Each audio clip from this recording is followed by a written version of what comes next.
is a land of myth, of magic, of possibilities. Oriental Negros is where fairies tell their stories. It's where waterfalls hide and dolphins dance under a sky that ends where the sea begins.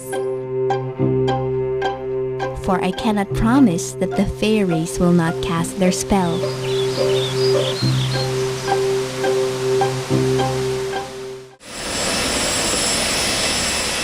There are 2 direct flights from Metro Manila to the capital Dumaguete City. For those who prefer travel by sea, ships ply the waterways between Manila and Dumaguete with a travel time of 36 hours. Okay na ma'am, and welcome to Dumaguete. Welcome to the City of Gentle People. The Mexican-inspired Coco Grande is a 25-room, fully air-conditioned hotel located at Hibbard Avenue. The hotel has a restaurant, a piano bar, and a smiling staff that's bound to make any traveler welcome. The municipality of Sibulan is just a drive away from the city of Dumaguete. It is a road that snakes up a hill, sneaks past grassy spaces, and plunges down into a path crowded with trees. And here, high above the rest of the world, cold and calm and wrapped in mist, waits a lake.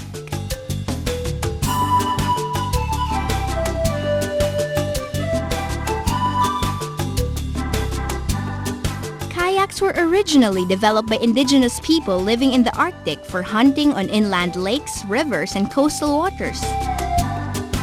They were first constructed from stitched animal skins over a wooden frame made from collected driftwood. Here in Dumaguete's Lake Balinsasayao, 4,000 years later, molded plastic kayaks streak through the serene waters, its riders hunting for no more than a good time. Of course, 4,000 years of development doesn't cancel out good old-fashioned safety. I hope this works. My instructor Babu says that the first thing you do is to find the center of the paddle, then hold it straight. When you're paddling, you use your entire back muscles. He says that normally the misconception is that you pull, which shouldn't be the case. It's push, not pull. It's always butt first when you get into the boat. Not particularly graceful, but it's better than falling into the water. The body line is the point where your paddle aligns with your torso. Of course, it's one thing to be told all this, it's another thing to do it. When you paddle, you take out the paddle before it hits your body line. It's like learning how to ride a bike, crammed into 10 minutes. At first, it's awkward. You don't quite know what goes where, and you have a sneaking suspicion that you might not be helping much. But once you pick it up, there's nothing like it.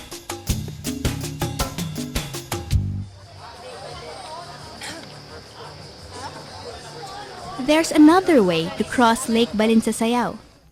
Sit quietly and you'll drift under a sky whose whiteness dazzles the eye. The boat cuts through water that is smooth as glass, hemmed in by walls of trees with roots that claw into the water. From the boat, it's a long, long climb past rocks and flowers and curving trees.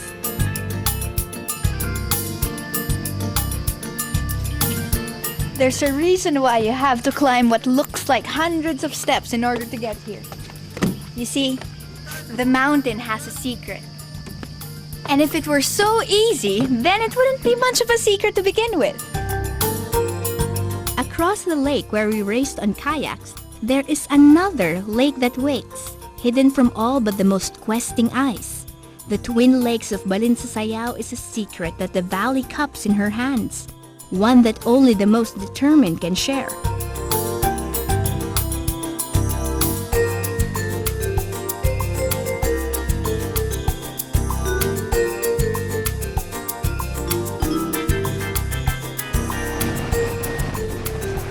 Back in the capital, I'm off for a little hunting of my own.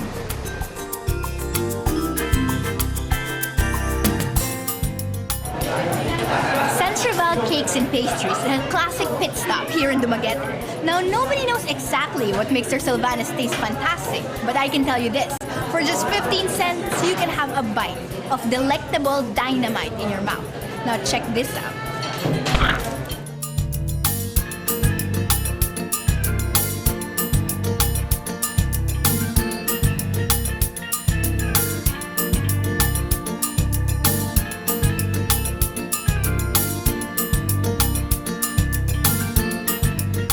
A few blocks away, the Panda Ice Cream Parlor offers its specialty of fried ice cream. The ice cream is packed carefully and frozen inside a thick dough. According to owner Riani D, any hole in the dough risks the ice cream bursting out. Just before serving, the whole concoction is taken out of the freezer and tossed into boiling oil for 30 seconds until golden brown. It is then sliced and served at 60 cents a serving, available in taro, mocha, vanilla, and coconut flavors.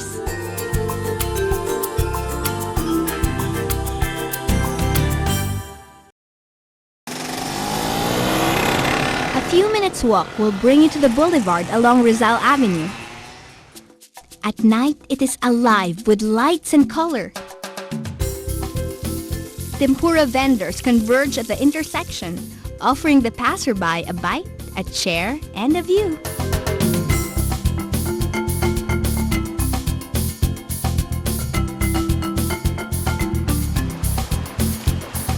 Out here in the boulevard, countless poems and songs have been written in celebration of the magic of the shore. There is a reason why so many writers, artists, and poets have called flying into Dumaguete coming home.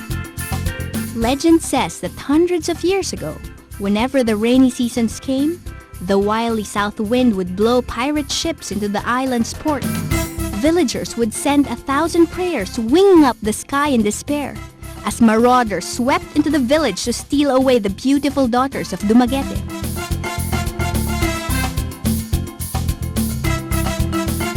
It is said that this is why the island became known as Dumaguete, from the word dagit, meaning to snatch, in memory of how the pirates of old took beauty from the island. Now, they say it is Dumaguete that takes. People find themselves walking by the bay one moment, the next moment stunned by the realization that the island has taken hold of their souls. They sit and they stare. At the clouds scudding across the sky, at the waves lapping at the ledges, and at the edge of the world, the place where nobody knows where the sea stops and the sky begins.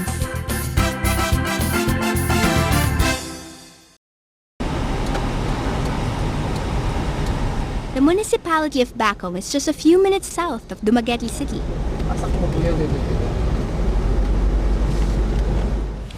The sea is blue and green and sparkling with 1,000 diamonds. But there is a story they tell about this corner of peace that isn't so peaceful at all.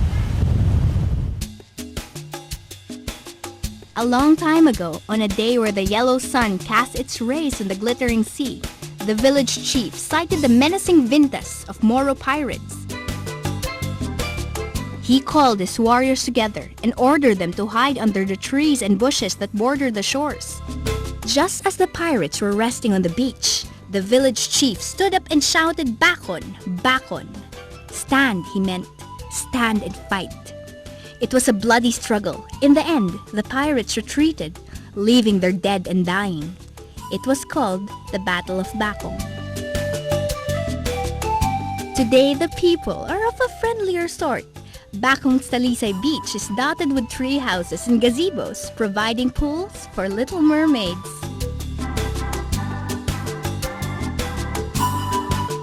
A few minutes away from Bacong, the municipality of Valencia is watched over by its patroness, Our Lady of the Abandoned.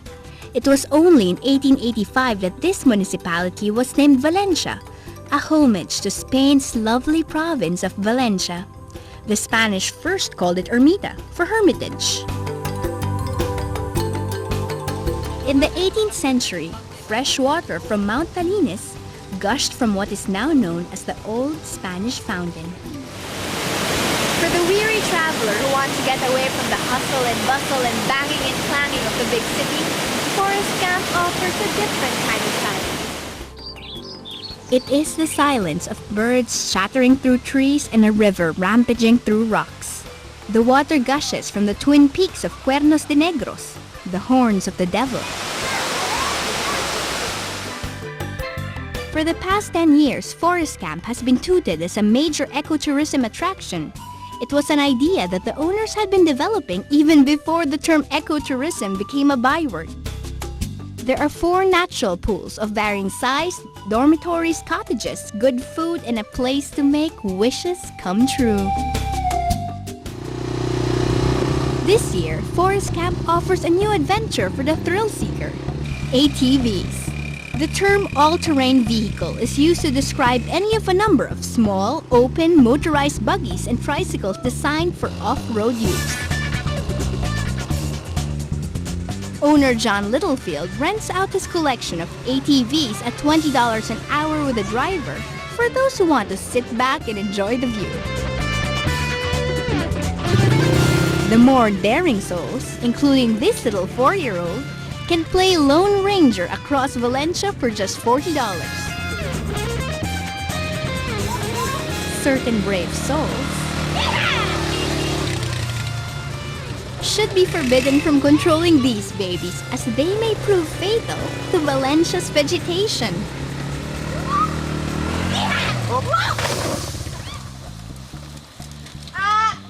I'm okay. After Valencia, it's back to Dumaguete for another jaunt down the boulevard. Poets in Dumaguete have often attributed their bouts of inspiration to coffee in Don Atilanos, just across the street. Even the gentlemen of the New York Times have declared the rich, dark coffee the best in the world. Café Antonio, down the street in the Spanish Heritage Building, is another such place. What used to be an old Chinese storeroom is now a place to read, write, and sip cups of cappuccino while talking of cabbages and kings.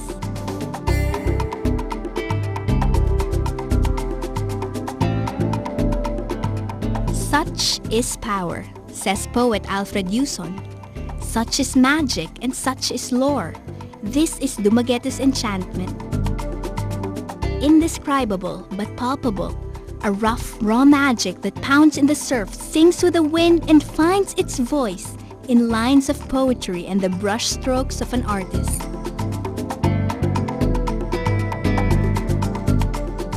It is through terracotta that multi-awarded Kitty Taniguchi speaks.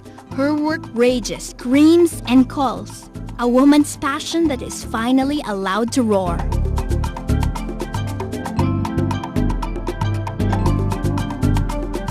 Although Kitty is not averse to dipping into bright reds and bursting yellows with her paintbrush, it is terracotta that she especially loves.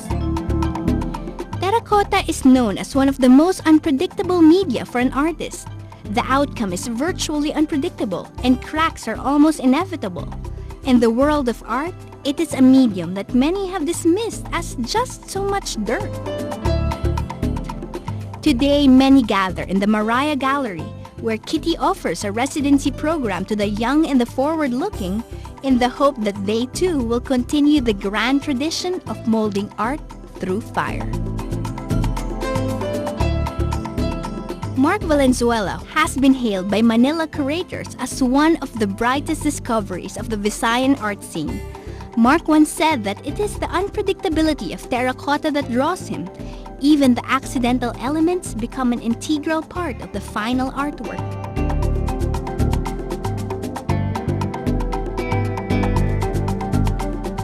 Kitty calls this work Filed Memories. It is a homage to both memory and the delicate dominion of stars and sky. Each star sign has its place: the furious Aries, the shy Virgo, Libra, Gemini, Capricorn, and Cancer. They are all frozen into their panels, conjured by one woman's spell.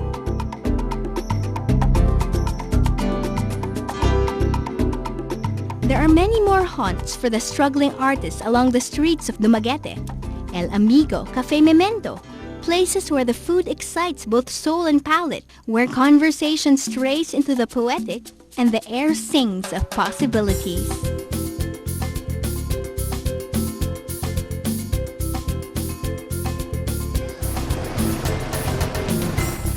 Down the street from the bell tower, along Hibbard Avenue, is Silliman University. It was founded on August 28, 1901 as Silliman Institute, an elementary school for boys established by American Protestant missionaries Dr. David Sutherland Hibbard and Laura Crooks Hibbard, for whom the street is named. Operation started through a donation from New York philanthropist Dr. Horace Brinsmid Silliman.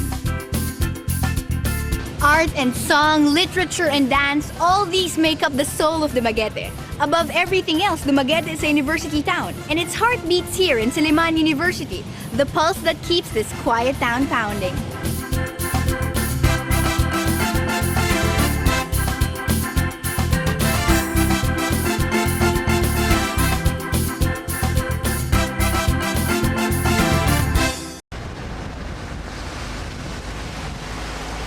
At 5 p.m. on the 5th day of the 5th month of the year 1925, Siaton was quiet.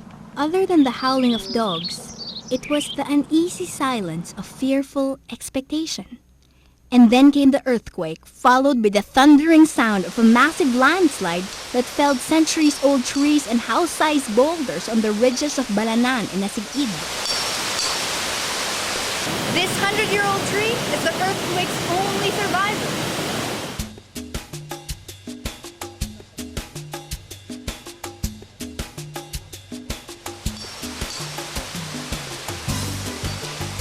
The landslide created a natural dam, causing the water to rise to what is now known as the Balanan Lake here in the municipality of Siaton, at the southern end of Oriental Negros. Bound in the east by the Balanan mountain range and on the west by the Nasigid, the southern side is the only low and open area. It is fed by the Lamarao, Balanan, and Managobsob creeks at the northern end and eventually drops into the Siaton River. Kilometer-long waterway in the 24-hectare lake is ideal for different water sports. Small passenger boats and paddle boats are available for use.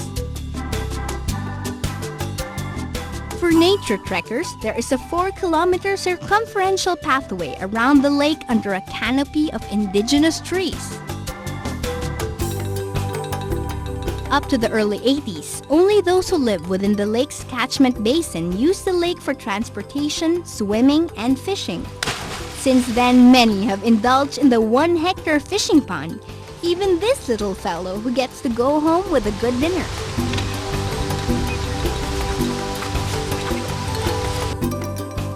A 7-bedroom hotel, a lagoon, and swimming pools with free-flowing spring water make for a comfortable weekend in the lap of nature. Balanan Lake also offers penthouse accommodations for those with more discriminating tastes. High up in the branches of a banyan tree, a treehouse with walls woven of amakan bamboo can carry up to 20 people. Metal suspenders and cut bars give additional support, while a layer of rubber ensures that the metal does not bruise the trunk of this living, floating home. To get to Balanan's waterfalls, there is a path that ascends along the mountainside. But the lake offers a much easier voyage for the tired trekker. After the floating shed, there's a long boat ride down the river. I like to think my paddling technique has improved remarkably in the last few days. Or maybe it's better that I leave it to the experts.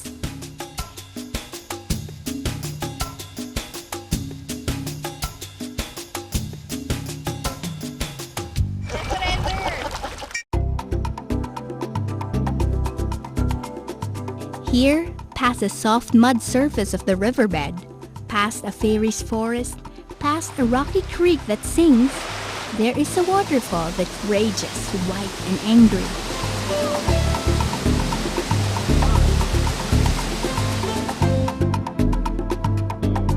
back on the road, I'm off to another city by the sea, Bayawan. Legend says that when the Spanish missionaries came to settle in Bayawan, the natives reacted so violently that they raised their weapons during mass and impaled a priest to death with a spear. Thus the place is known as Bayawan, meaning to raise.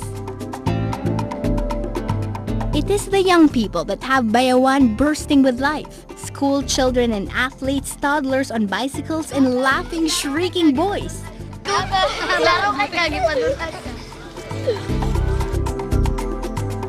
The city gathers itself around the sea, along the area called the Tuna Highway of the Visayas.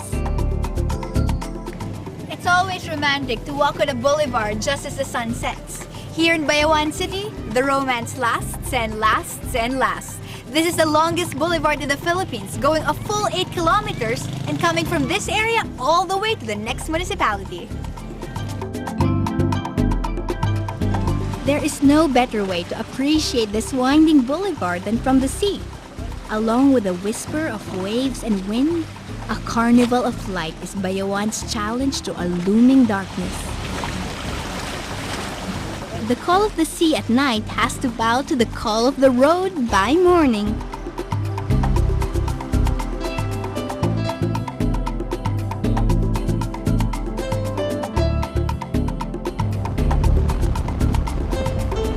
It is with Bae City that dolphin watching has become most closely associated. This city, an hour away from Dumaguete, is the most convenient takeoff point to Tañon Strait, the narrow waterway separating the islands of Negros and Cebu. Bounded in the north by the Visayan Sea and in the south by Bohol Sea. Dolphin comes from the ancient Greek word delphis, meaning with a womb. The word dolphin then can be interpreted as meaning a fish with a womb. Tañon Strait has been declared a protected area for dolphins and whales, and has one of the highest concentrations of dolphins in the Philippines. Of the 21 dolphin and whale species found in the Philippines, 10 have been spotted here. They say that the best time to watch dolphins is from April to August at 8 in the morning. Well, it's 1 p.m. on an October afternoon, but sometimes you just get lucky. Look over there! Dolphins are social creatures living in pods of up to more than a dozen individuals.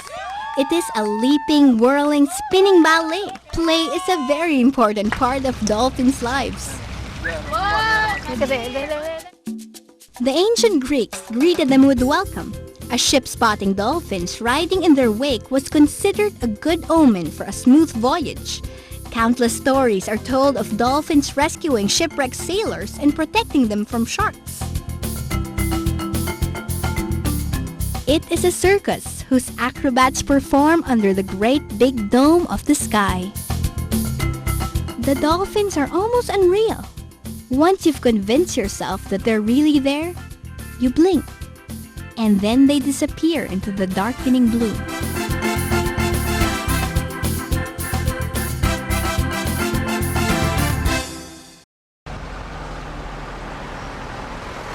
Vallehermoso, the northernmost town of Oriental Negros, is a flat plain guarded by two great hills.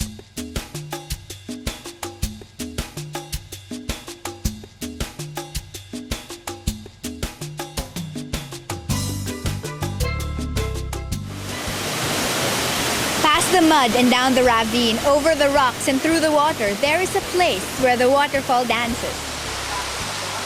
Sayao Falls, deep in the valley, shimmers down into a basin of water. Only the locals come here, and very few tourists, perhaps because the wood nymphs and dryads prefer the revelry undisturbed. Sayao Falls was named after the balin sa sayao, the little brown bird that flits through the sun-dappled leaves. In 1885, a mestizo named Diego de la Viña named this place Vallehermoso. Beautiful valley.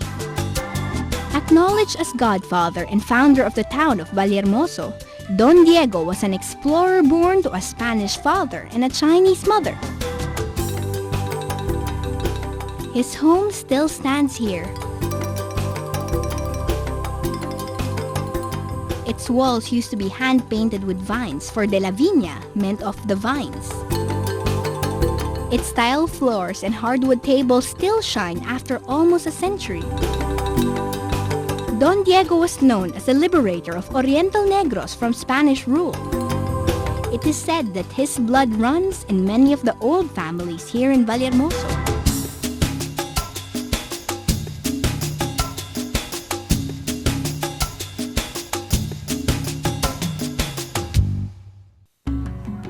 From Vallehermoso, I traveled to the nearby city of Canlaon.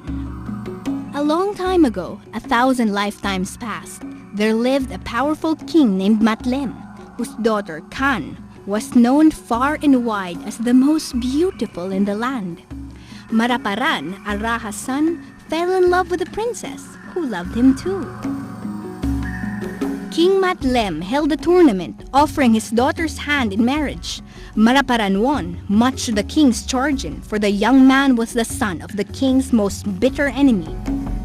The couple eloped and met in the middle of the lake, each in their own boats.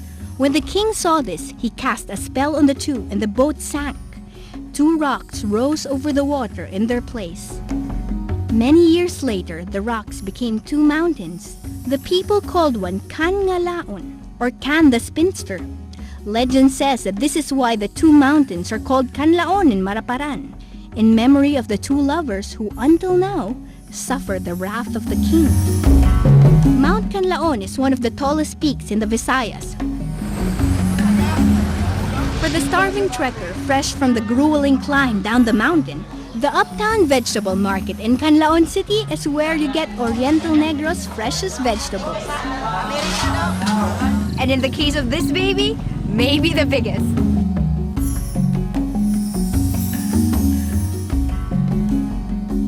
At dawn on Wednesday and Saturday mornings, riders come in on their motorcycles straight from the mountains, bringing lettuce for stripping, cabbages, cauliflower, broccoli, fat red and green peppers, potatoes, cucumbers, soybeans, and fresh bananas.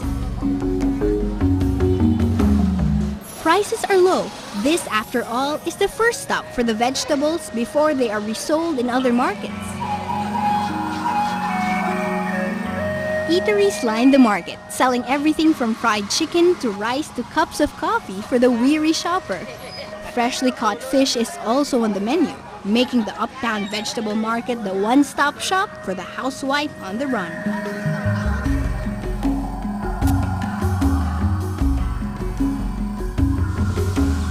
Around the city proper, fields of sugarcane and rice are spread out, providing locals with their main source of income. Model farms also abound, such as this one, where young people are given vocational training. Ostriches and African night crawlers make their home here. The worms are part of a program for recycling waste products, making it possible to further the province's goal to become the organic capital of Asia. The farm also offers its version of mountain climbing for those who are not quite ready to clamber over Mount Canlaon.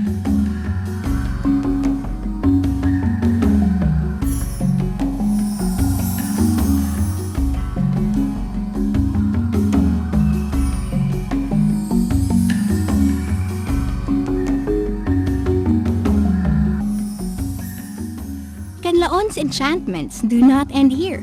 To get to Sudlon Waterfalls in Canlaon, you bounce up a long rocky road to a little hamlet. Farmers make their home here, keeping a watchful eye on their mountain crops. You trudge up a hill, around plots of vegetables, and follow a trail that can barely be seen. Then you reach out a hand to clamber over rocks taller than a man. The sun beats down on the hot rock, all sweaty heat and burning light. As the water babbles, it is easy, very easy, to reach in for a drink.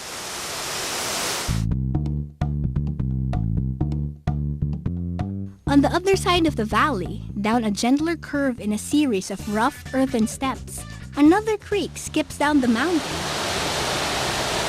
They call this a padudusan. In Cebuano, it means a slide. You can imagine why.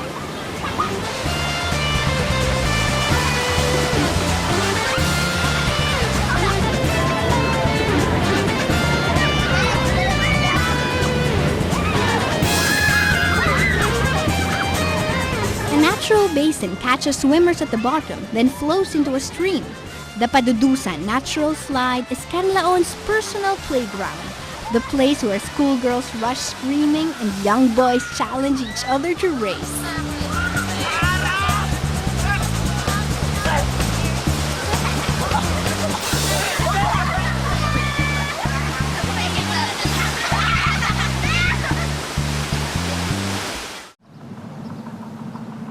An hour's drive from the Padudusan, under the dimming glow of the late afternoon sun, in the green expanse of the Valmayor family's fruit orchard, pickers collect the week's bounty. Pungent durian, fat, dripping lanzones, rich purple mangosteen, and rambutan swollen with sweetness are all just within reach. Rambutan is indigenous to the Malay archipelago.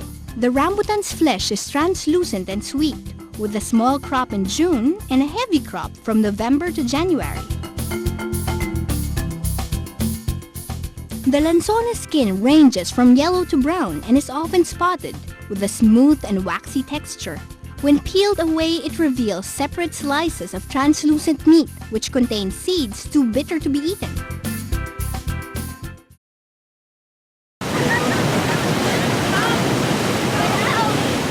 After a day of chasing waterfalls, rushing down rivers, and tiptoeing up to fruit trees, coming back to Dumaguete feels a little bit like coming home.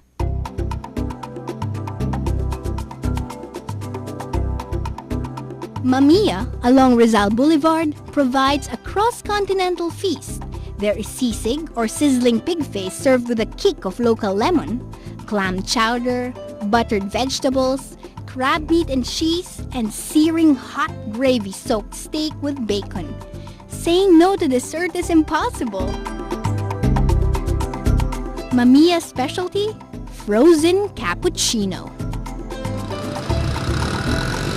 The buffet doesn't end here. For lunch the next day, it's off to the Boston Market, one of Dumaguete's newest restaurants.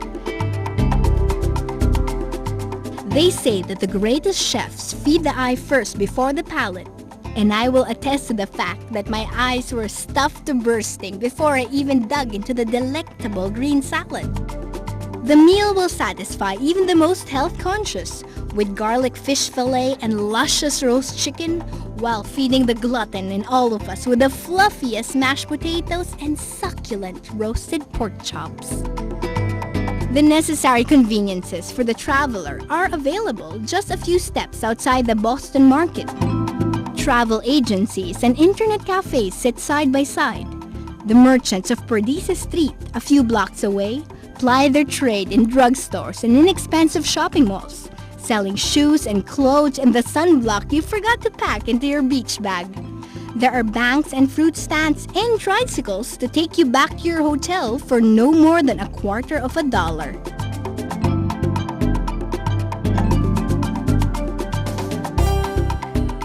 But before you leave for home, there is just one more place that you have to visit. Any trip to Dumaguete is incomplete without a jaunt to Hayahay.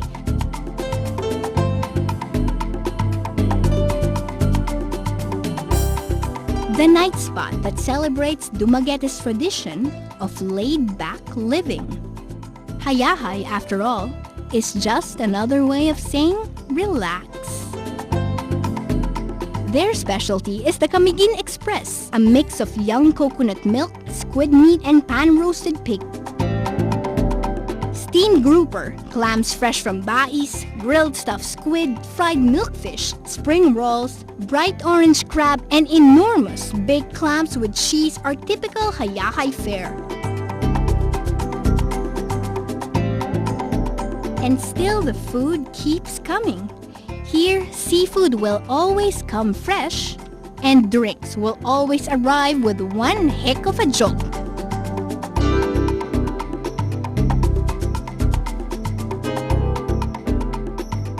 It is music, however, that draws people to Hayahay's Wednesday reggae nights and Friday jazz nights. Local artists sing with voices that sink into the skin like a heady perfume. It is the same song that Dumaguete sings, subtle, soothing, with the suggestion of the sensual and the rough undertones of passion. It is a song of welcome and a song of farewell.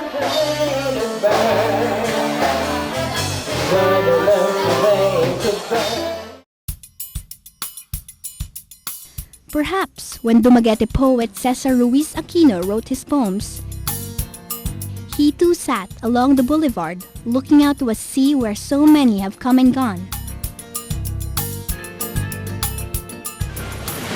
This is when our journey ends, on a starlit night along a boulevard where 1,000 dreamers have dreamed before. Many travelers have come from across the seas and over mountains to be here.